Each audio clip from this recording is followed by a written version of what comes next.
All right, so today, guys, we have Ryan and Rochelle Sonberg with us, who are local gym owners of Unique Performance in Santan Valley, Queen Creek, Arizona. We'll start off by having you guys kind of introduce yourselves as well. Tell us how you met, how long you've been married, and kind of how you came to be business owners together. Okay. So yeah, we actually met in an interesting way. I actually came in and was looking for a job as a personal trainer at a pretty popular sort of corporate gym, yep. And Ryan interviewed me, and the rest is history. That's how we met. And it's a funny story. We joke about it because he ended up not hiring me, and I went to go work at another location, still same company, and then he ended up at that location, and we just sort of became friends and hit it off, and so that's how we met. Yep. As far as how long we've been married, it's been just about almost 2 years. Yeah. So not too long. And then with the business, oh gosh, we actually started the business before we got married. Yep.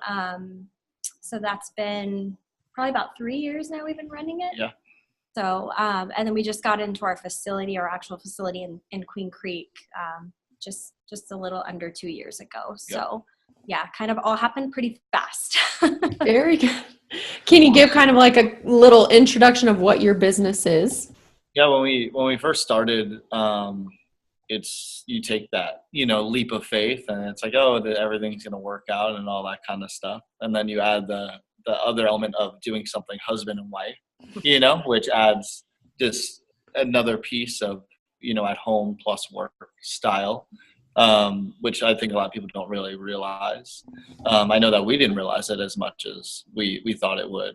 But when we first started just getting our doors open and, the stress of that, and we actually hit a bunch of roadblocks just trying to open our doors because we were a new build and dealing with the county and dealing with all the things to get even our electric turned on, get a meter put on, so we hit all these kind of roadblocks that adds just another element to it and all that.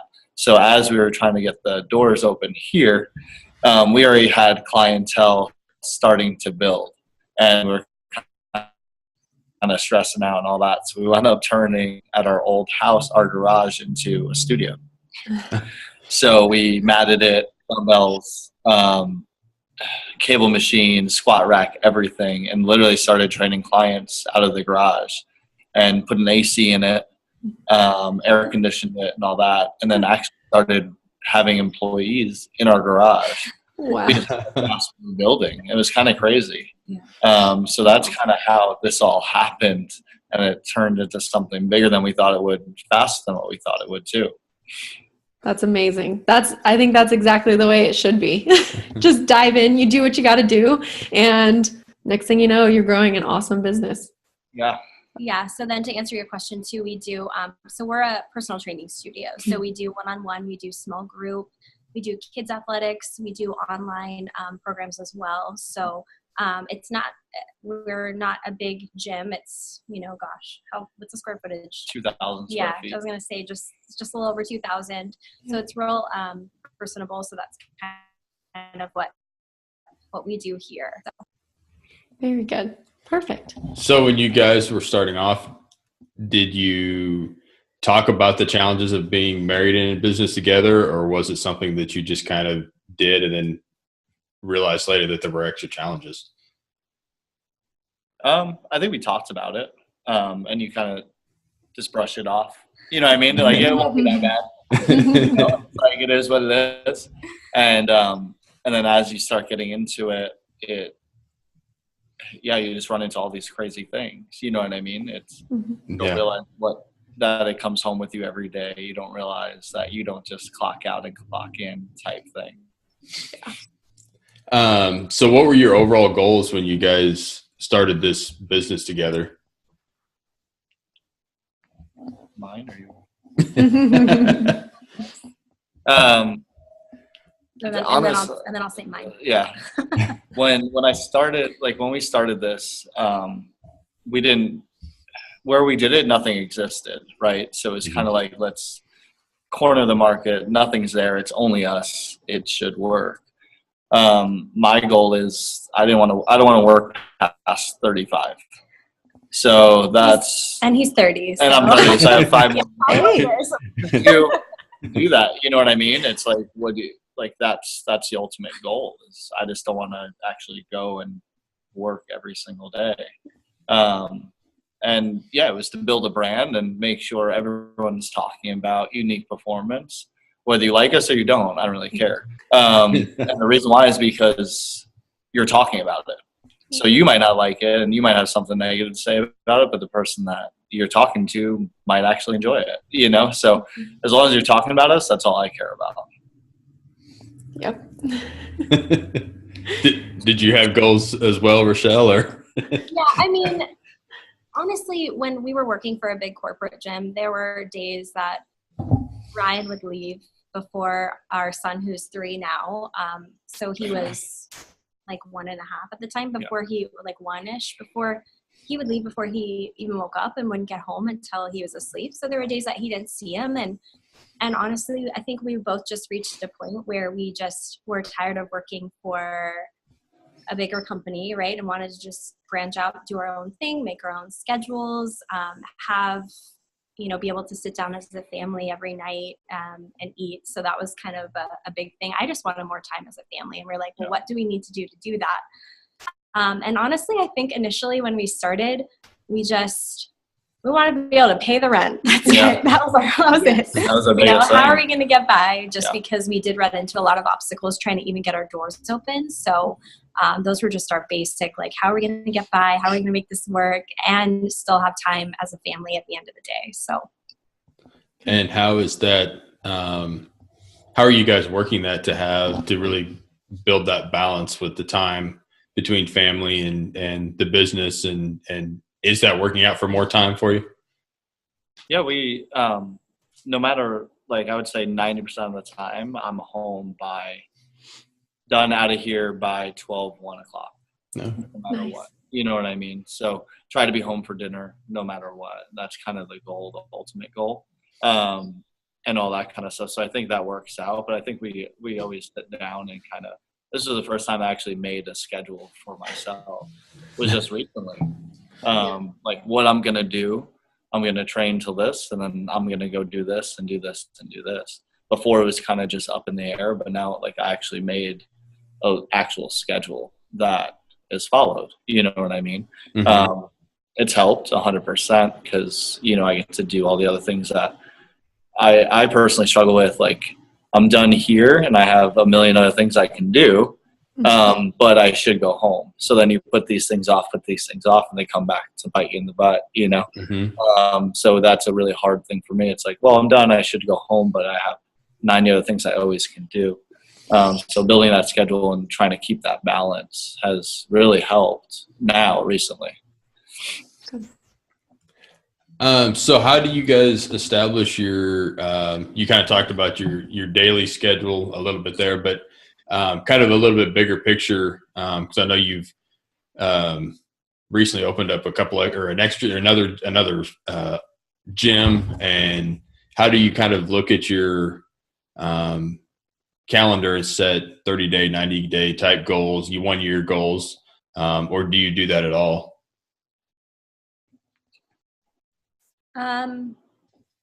We kind of don't really, to be honest. I mean, we have goals, but we don't sit down and say, okay, these are our 30-day goals, these are our 60-day goals, these are our 90-day goals. We kind of just play it by ear on those. Like he said, we were trying to get our doors open because we were training people from our garage and then brought trainers in, and it was just growing so fast and by word of mouth. And we're like, okay, we need a space because we don't have the space to train all these people. Well, and that's how we kind of fell into this facility. And it's really the same thing has happened here. People are enjoying it. They're telling other people about it. People are talking about us on social media. And so it's just grown, and we kind of just, we're talking with the trainer that we're hiring that's starting Monday because we need more trainers. Yeah. So I think we really just play it by ear. And the nature of the business too is we have sort of, busier months and slower months. So we just obviously have to cater to that too. But it's really not, I wouldn't say we sit down and do like 30, 60, 90 year goals. I think we did. I think every month it's just, I want more people. That's really it. It's not really cool. It's not like, okay, I need 3 more people this month. It's not, okay, we need to sit and talk to 10 more people or 60 like a normal corporation. It's just like, okay, like it's calm. Now we need more, and like, how do we do it? What else do we do? And we've only, like, the past year, we grew at like 22% every month, so it shows if you actually sit down and look at it. But honestly, no, it's just, okay, we have 70 clients. I want 90. However fast I get there is how fast I get there, and all that kind of stuff. So what objective measurements are you kind of following as your business is building? Since I know you said 22%, so I know you're tracking something closely. What kind of stuff are you looking at on the business side? On the business side, you could see number one is revenue, right? So you talk that the amount, how we do our sessions. You could see how many sessions are being serviced, right? So you could see that side of it. And then we have our client list. We started with 3 clients, then we grew to 20, then we're at 50, then you're at 70, and all that kind of stuff. So that's how we measure it. You know what I mean? And just constantly thinking of it. That's the business side. It's like that's all you see. That's all it is. But then you can see some nights, like our Tuesday and Thursday nights, are just slower. So it's like, okay, well, I want to fill Tuesday and Thursday night. Like, what do I do? It's like, well, I need more clients, and kind of force them that way. So the places we're using no matter what, I pay the same amount to open the door, right? So whether I have 1 person here, no one in here, or 100 people in here, I'd rather have more people in here for every hour that we have these lights on. So now the Tuesday and Thursday night is like, what can we do? So we're moving like our kids' fitness to those nights to help, because they have more space, number one. But to help free up more. And, so that's kind of how we measure it. Is like, wow, this is kind of crazy.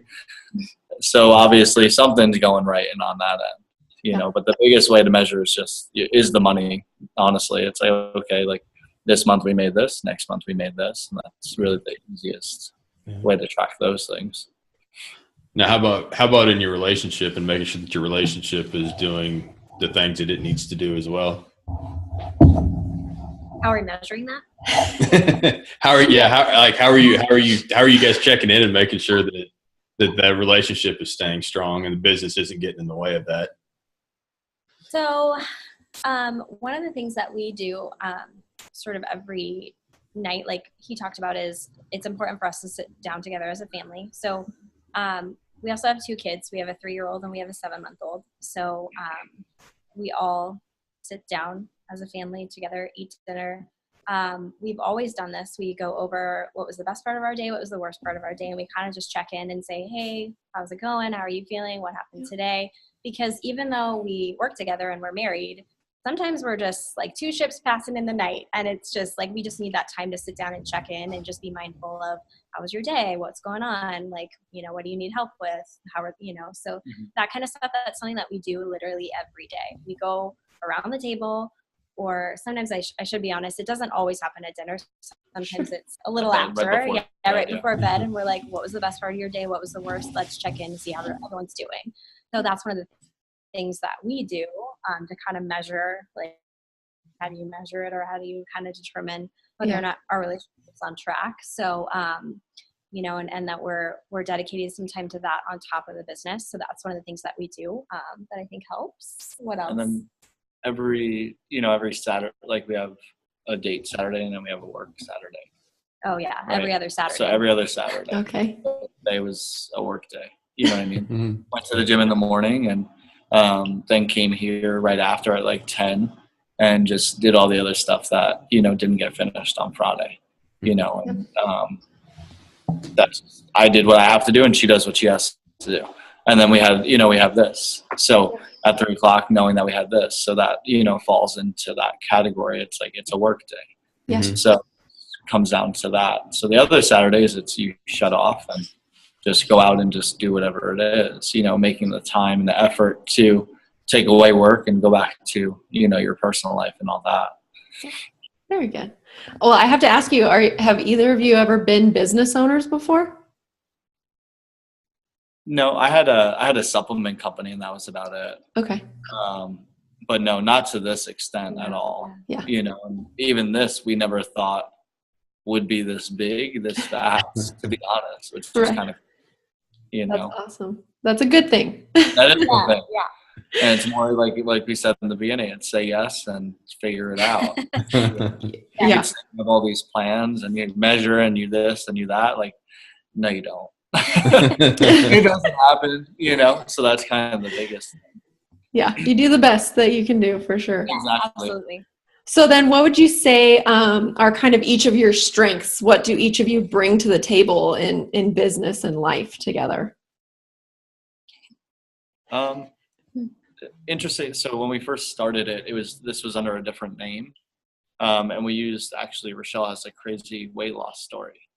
So from a business side, she was our biggest marketing tool. You know what I mean? Mom, huge weight loss, owns a business, like you can do this type thing. So just Rochelle's, demeanor, how she carries herself, what she does, her success story, all that was really our biggest tool then, I would say.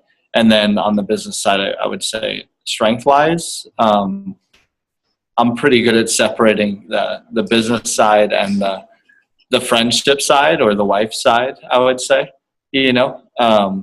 It's easy for me to not bring the two together. It's like you can forget to do 10 things at work and I can say, come on, get your stuff together, and then have, the sit down, the serious conversation and be like, hey, do you want to go get lunch? You know what I mean? Like I can really separate the two. And I think that's what makes it should be like that. You shouldn't bring these personal things into something like this, because that can, be hard on that side of it. Absolutely.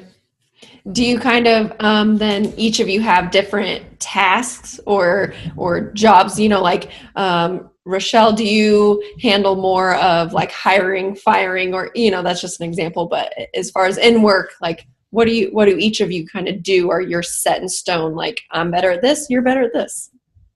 So, I mean, Ryan just touched on one of his strengths, right? Which is separating the two. That is my weakness. I am not good at that. Mm-hmm. I have a hard time with that. So we kind of balance each other out. He'll kind of like bring me back to speed and say, hey, remember, like we're running a business. Not only are we married, we're running a business. So he's really like super direct, to the point, doesn't beat around the bush. So he's better at those kinds of tasks. Like he's better at the hiring and firing, and he's better at, like, if we have clients that fall off the wagon and they're having a hard time and they haven't come in here, he's better at sitting them down and being like, hey, what's going on? He's better at handling, if we get a complaint from a client or something like that, he's better at that kind of stuff to a certain extent. Yeah. He gets frustrated easily. And when he gets frustrated, I kind of have to step in and say, okay, let's everyone just take a step back and calm down. She's the gentler customer service, I would say. Yeah. So I handle She's the that. gentle side of Unique Performance. He's very, that's the easiest way to put it. Yeah. He's very like direct, blunt, to the point, can kind of be, and some people are put off, can be put off by that. And I kind of step in and I'm a little bit more of the nurturing, gentler. Yeah. So, but she does our like new hiring onboarding. She does, our tracker. She does all that kind of stuff on the everyday like face of everything. I would think it's more me on that side, because I'm here more 100%. But no, it's you. If something goes on, it usually comes to me. And if it is going to be that I'm too blunt, then I kind of like, hey, you should probably talk to this person. Or don't give him my card, I give him her card. Answer that question, So, no, it's definitely like a yin and yang, we even each other out, and we know what, I'll never say I'm the soft side at all. 100%. I know it, so they know who to go to and why to go to it. And text usually business wise go to Rochelle, and then it's kind of screened through her to me if it needs to be. If not, then she just takes care of it. Yeah. So, there's a lot of plays in the way to not make it to me as, if you could say it that way, and we do have, like, I would love to say that me and her are everything that goes on, and we grew this business to this incredible thing, and it's not 100%. It's the people that we brought here before that, have worked, everyone in here has worked for me for over, 3-4 years.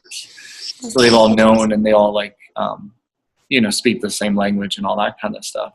But then on the other end, we have this, one of our trainers and directors that kind of run our everyday is Max. And that kid, does absolutely everything that both of us do. Mm-hmm. He has both sides of us and can be the hard conversation. He can be the soft conversation.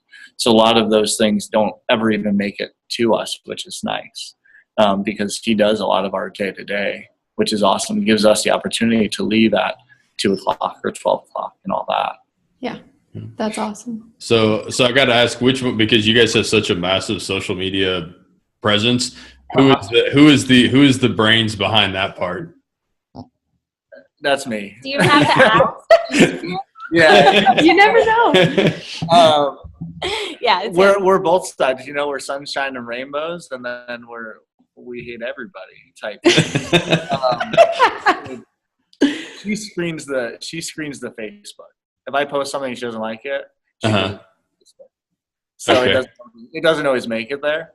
No, but we post it, and at 20,000 followers, like, I can't be sunshine and rainbows every day because half of them like it and the other half don't. Yeah. So that, like, moving into that side of it, that's our biggest marketing tool. That's what we started out with. Day one was a picture of her weight loss, and that account has moved from one name to another now to Unique. But that's where we get, I would say, 90% of our business comes from Instagram.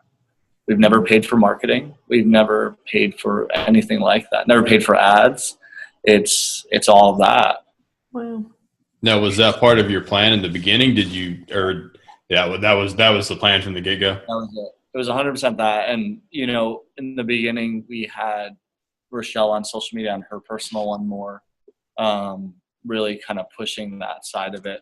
But no, the whole plan was just social media.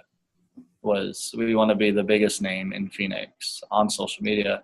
And there's not a gym or a studio that has more followers than us. I think the closest one is like 8,000, Wow. So, which is kind of crazy.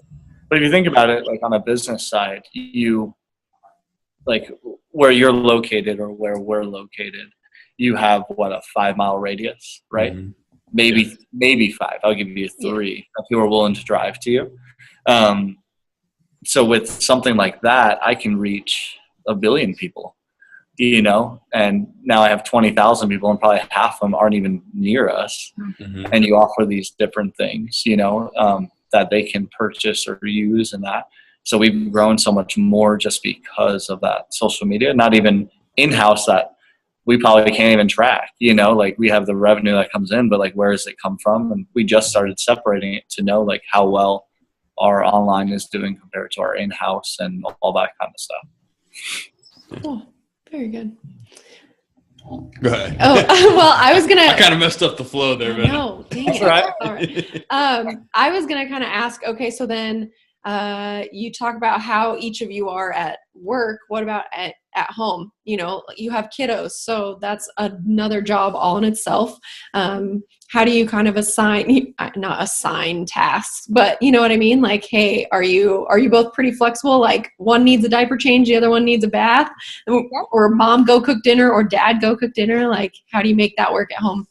Yeah, I think we're super flexible. It's not like Ryan is probably one of the hardest working people I know. He's in the studio all day, every day, Monday through Friday. Well, I mean, he gets here early, like 6 a.m. So when he says he leaves at 1 or 2, he's been here at 6. So that's a long day. Yeah. So, 7-8 hours. So when he gets home, it's usually I'm already home in the afternoon with the kids, and we're pretty flexible. It's like one takes one takes the other. We're both cooking dinner. We both do bath. We both do bed. So that's one of the things that I'm extremely grateful is that he's so helpful after he's put in such a long day here. So I think that as far as the tasks at home, I mean, during the day, it's kind of just, it falls on me. I'm in the studio in the mornings, and then I pick up our son from preschool, and then I'm at home with the kids in the afternoon until he gets home. So, until then, it's mostly me. But once he gets home, they're all about dad. They've been with me, all day. So, well, that's nice. Awesome. I think I'm pretty oblivious at home, to be honest. Like, tell me what I have to do, and like I don't care. Like whatever it is, it's not no. It's like, can you do this or do that? Like, I've honestly been thinking since 6 a.m. or probably before that. And it's like the last thing I want to come home and do is think about something. So literally, just like point it out and be like, do this. It's like, that's fine. I just don't want to think about it. Yeah. More draining, and it's like, that's the last thing I want to do. Is I'm so go with the flow with it that whatever it is that has to be done, that's fine. I just don't want to have to be like, well, do this. Like, why didn't you think of that? It's like, that's the last thing on my mind, and all that kind of stuff. Yeah. Sure. So at home, I'm more of like you said, if something needs to get done, I'll delegate. I'm like, all right, I need you to do this. And he's like, all right, cool. So whatever, we're pretty flexible like that, but. Good. Awesome. Well, I know time management's always a big catchphrase these days. So what kind of time management are you guys using to get through your days and keep everything straight and not miss appointments and meetings and phone calls and all that kind of thing? For the business side, and like what we use, and I tell everyone, is we use Google, we use the Drive, right, for our schedules, for all that kind of stuff. So if she has something coming up, she'll literally just put it in my calendar and it drops in, and that day I get alerted before, and I kind of know what's going on. Like, you have to be home at this time because I have this, or my schedule's in the computer, where everything is, when I leave, when I come home, and all that kind of stuff. So honestly, like, the cheapest and most effective way is what we use is Google. It's worked out excellent, and I could share documents with our employees. I can show, and they can see everything that we do, so they know, hey, they're here, they're not here, and all that kind of stuff.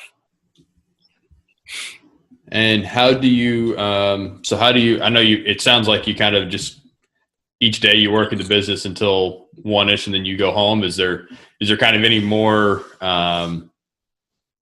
ways that you kind of divide that up?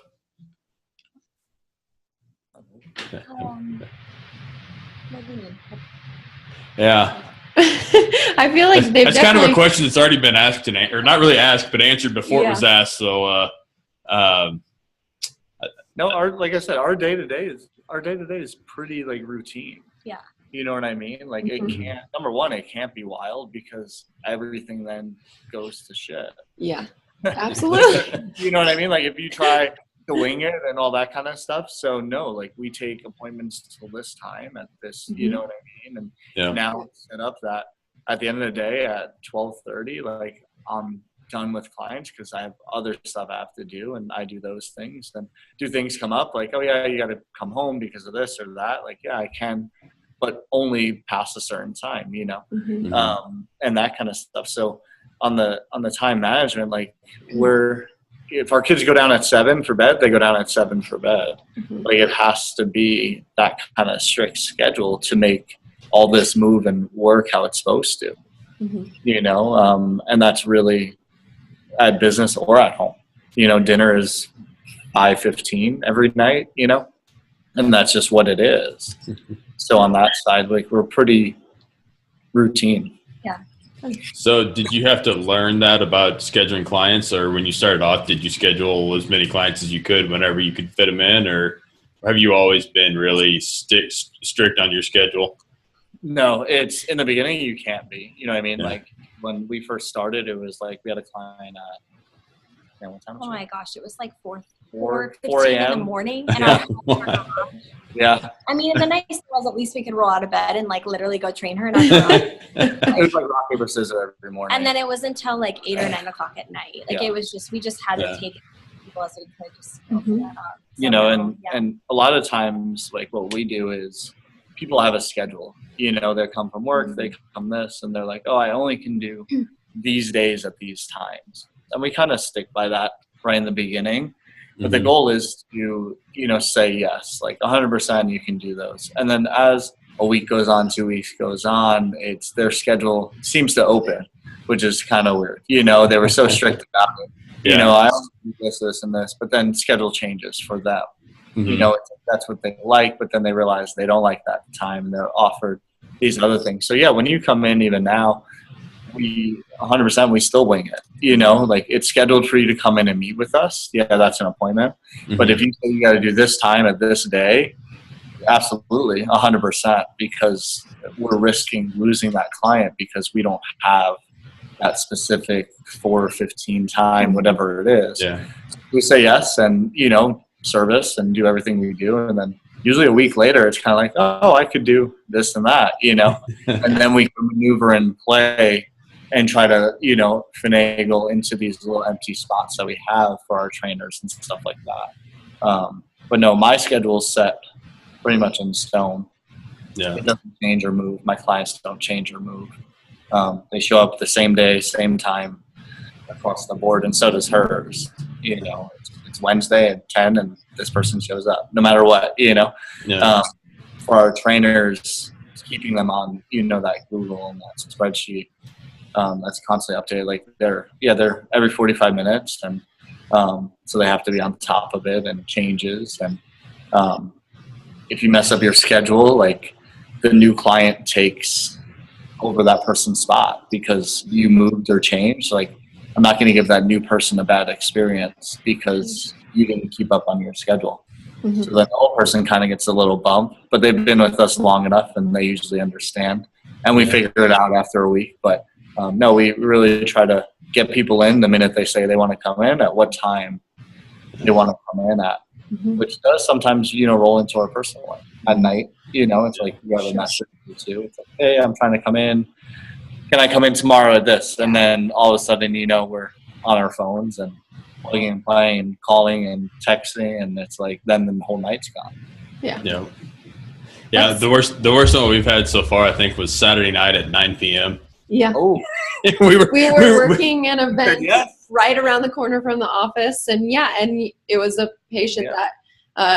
When you get like you said, a new patient or a new client and they need to get in, and like that's when she got off work, and I was like, well, I'm here. Come on. You gotta take advantage of that. Yeah. But for you guys, it's awesome that you have a team too.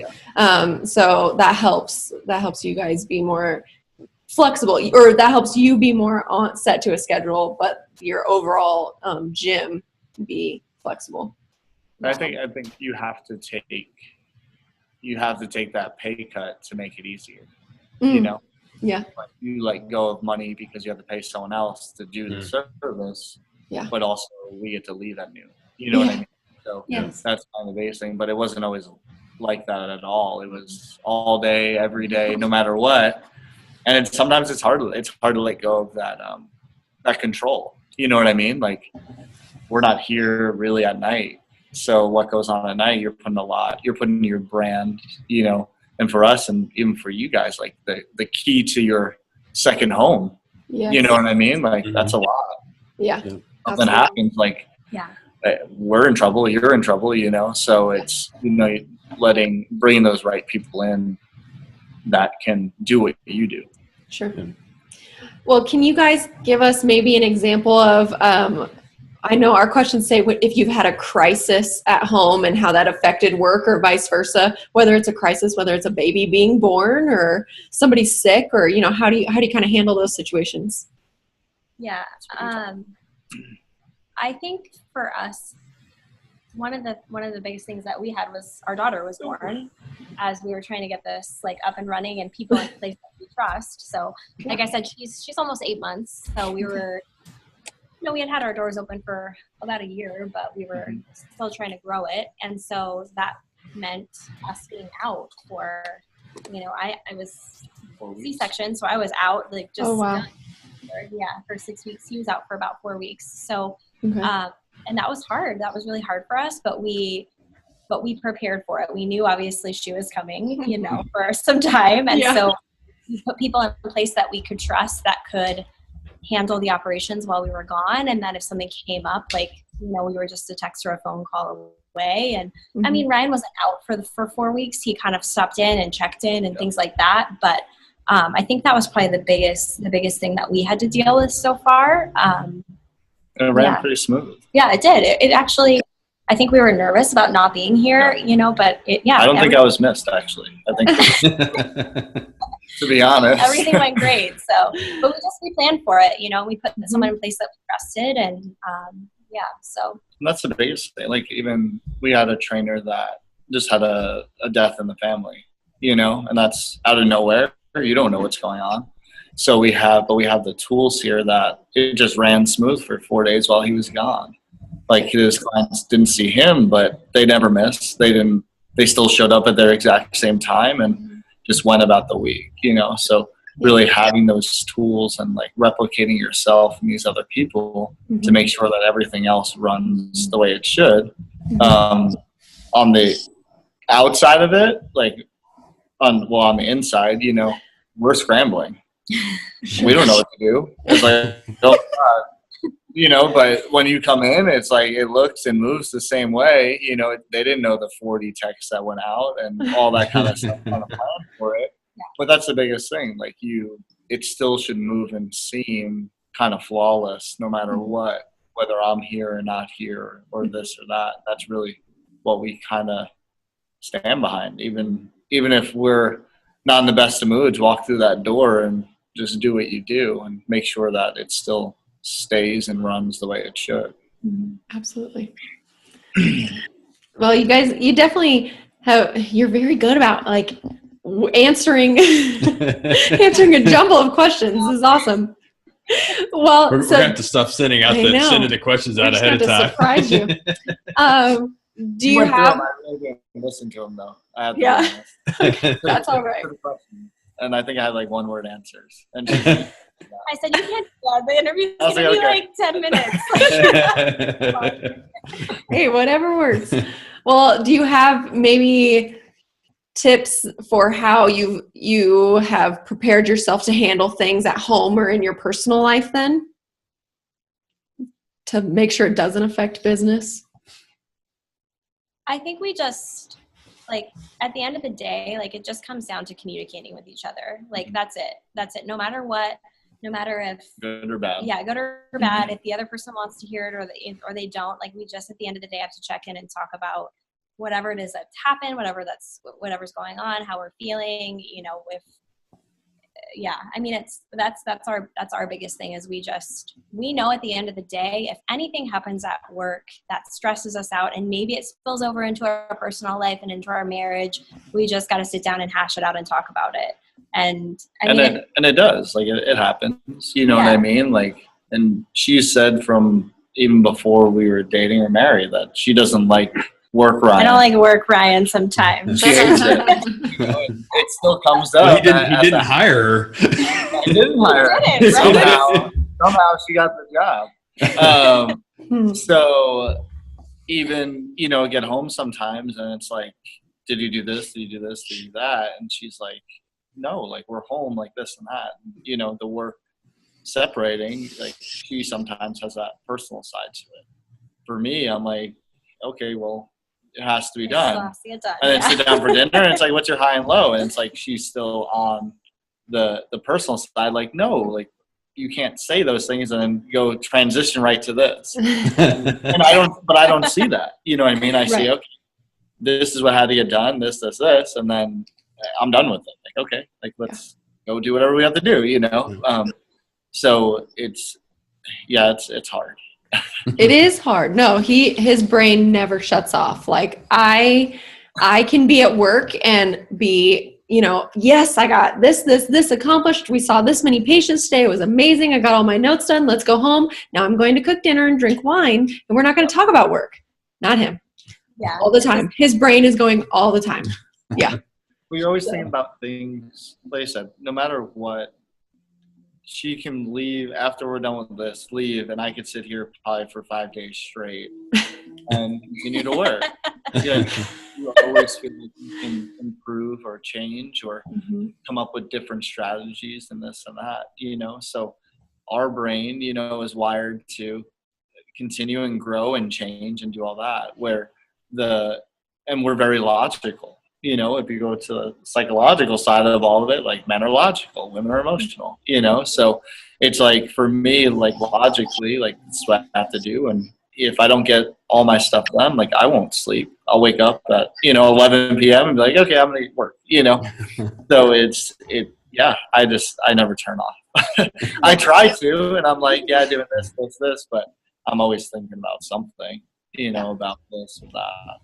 The more work you get done, the more it frees up your mind to think about the things that you needed to think about that you haven't thought about yet. Yeah.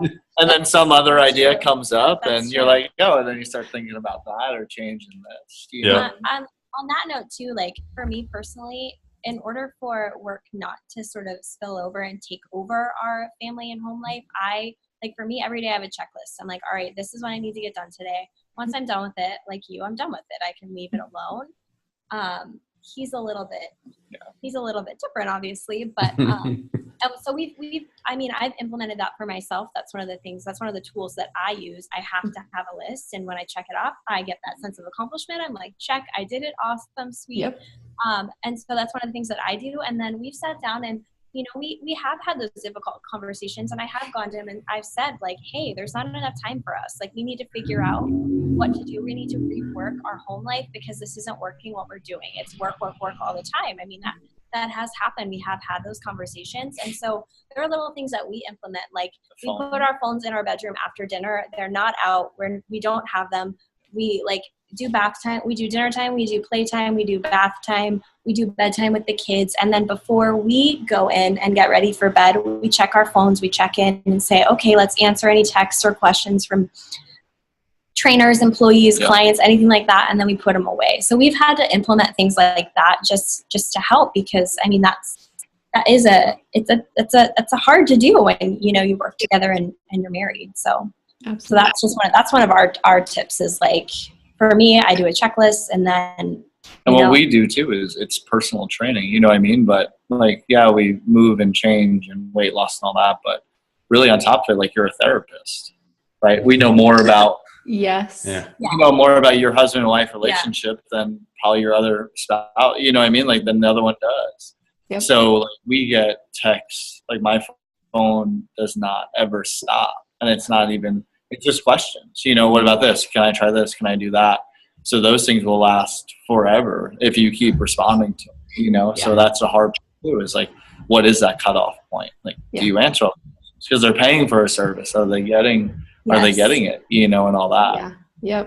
And on that note too, like I just had the conversation with one of my clients the other night, and I said, hey, if you ever text me and I don't respond, it's because we have this little rule. I mean, does it get broken sometimes? Yeah, it has to. If the place gets set on fire, they're going to call us, We have to have our phones. So it gets broken sometimes, and, sometimes we're on it. But I do say, like, if I don't respond, I promise you I'll get back to you as soon as I can. But we have to have that, like, sort of separation and that time. So yeah. Good. Well, so that's kind of a good tip, maybe kind of following that along. What would you guys tell a married couple who are thinking about going into business? How would you, what positives would you give them, and what negatives, and those kind of things? Don't do it.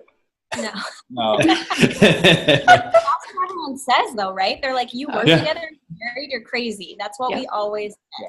You're crazy. Yep. That was why, that's why this got started, was because of people telling us that. And we were like, no, people do it every day. Yeah. I don't think it's a husband and wife thing that makes it crazy. It always, like, the number one thing that messes up a marriage is money, right? Yeah. So all your eggs are in one basket. What happens? The business goes under and you guys have no money. Like, that's really what it comes down to. And then, time management. So you're going under, so you're scrambling, so you're working all the time, you're doing all that. So I don't think it has anything to do with husband and wife. No, I think the first thing I would say is, have a strict schedule. That would make everything positive. The negative side of it is you own it. It's yours. It doesn't stop. Yep. And that's, you could take that as a positive, you can take it as a negative. But it's both. Yeah. For us, I would say it's a positive and a negative. It's, we own it. It's a reflection of you, or a reflection of your marriage. Right? And then last one that we've done recently is that, like, Obviously, you guys reached out. You know who we are, but I would say probably about 70-80% of the people now don't even know that we own it. So I would say separate yourself from it. Don't be the face of it, because that actually hurt us.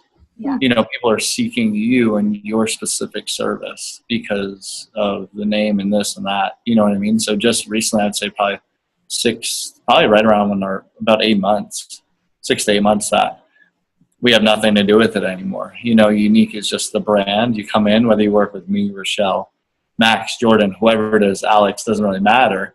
The service is the same. So I don't want people to come in and, you know, we have people that come to the doors like, oh, who's the owner?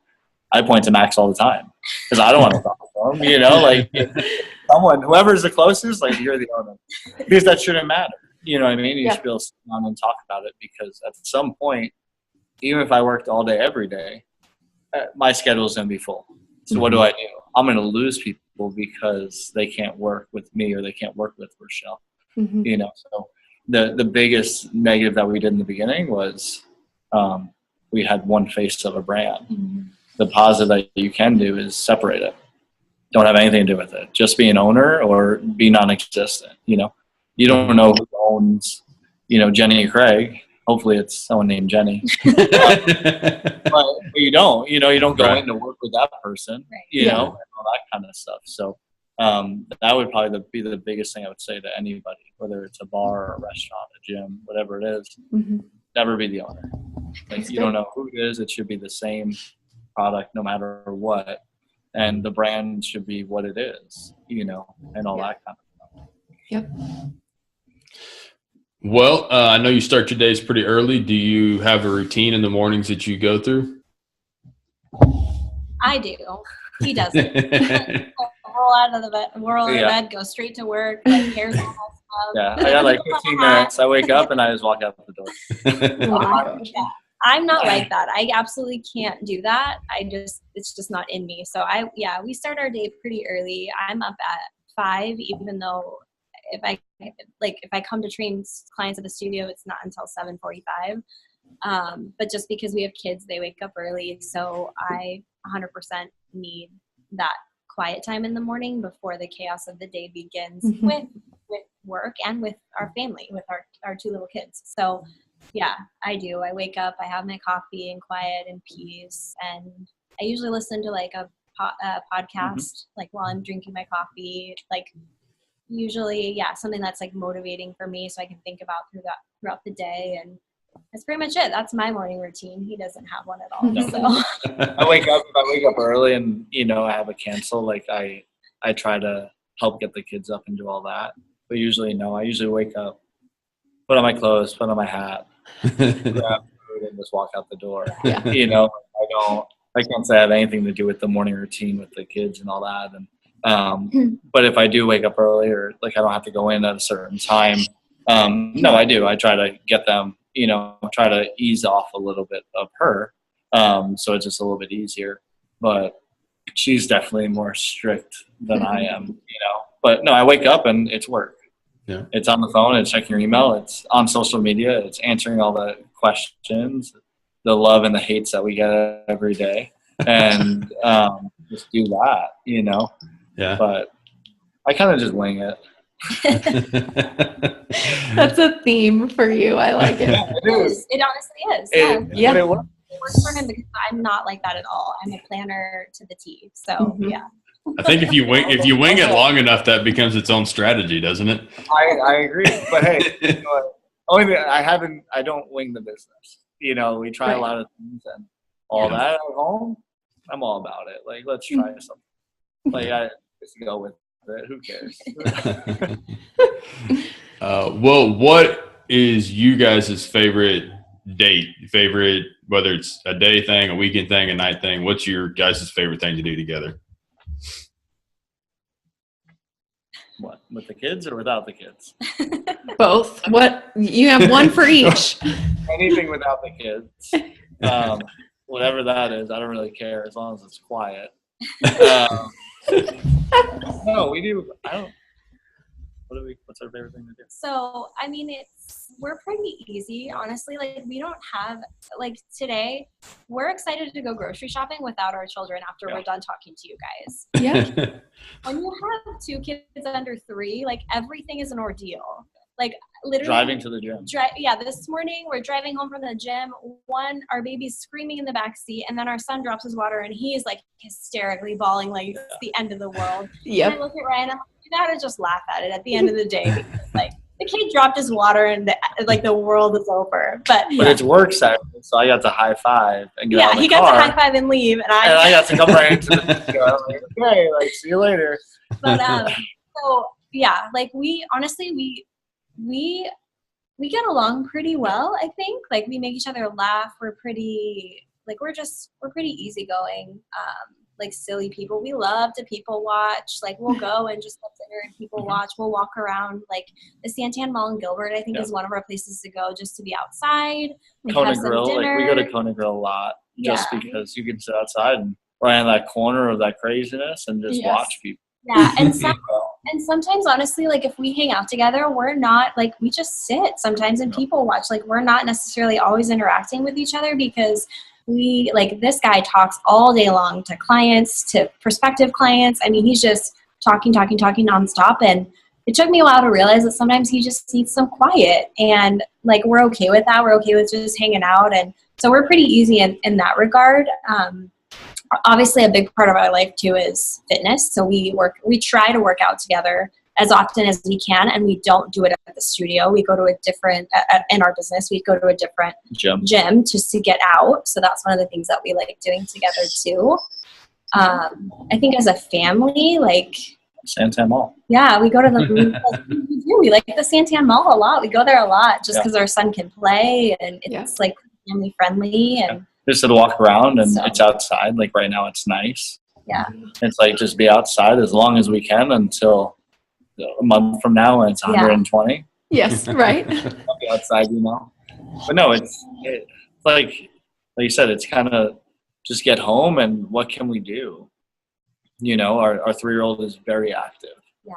He's a boy and wants to climb, jump, play. It's like, whatever it is to burn him out, let's do it, But no, I'd rather sit, watch, and observe, I not talk as much. So I'm totally down to sit and just have dinner and just people watch, wherever that is. I don't care where we go, whatever it is, and all that. So, and we do Rochelle's sister lives here, so we try to make time and see them and see the nephews, and our son adores them and loves to see them. So we try to do that once a month. And I would say that's probably one of the favorite because our son just loves it. He loves older boys and just wants to see them every day if he could. Mm-hmm. So we like that. And to be honest too, like we're kind of homebodies. Yeah. Like we like to be at home. I mean, honestly, we do. Yeah. We are fortunate that we have like a beautiful backyard. We have a pool. We have a big trampoline for our son. So we just do a lot outside. Like when the weather's like this, we just take him or we take him to the park down the street. So. And we'll have we'll have people over at the house. It's just easier, And tomorrow's Super Bowl. So we have some friends coming over and I don't want to go out for Super Bowl. I'd rather sit in my house and have the kids run around. The house be crazy for the day, but it's just, I'd rather do that than actually go somewhere and actually do something. Absolutely. Well, if people are trying to, besides all the rest, anyone who isn't part of your 20,000 followers already, if someone's trying to find you guys, what would be a good way to get a hold of you or find out more about your guys' business? I would say go to our social media if you haven't already. Love it or hate it. We try to appeal to everybody. Or go to our website, uniqueperformancegym.com. Okay. And reach out on there. That's probably the easiest way to contact us or get a hold of us on that end. Yeah. Very good. Well, at Unique Performance. At Unique Performance AZ. Yeah. Okay. Cool. Yep. We will make sure to include all of that in with all the notes for this. But thank you guys so much. It was so wonderful hearing about your fun life, and you guys are doing awesome things, and you should definitely be proud. Thank you. Thank you. Yeah. Thanks for having us. Yeah. Thank you. Absolutely. Right. Thanks, guys.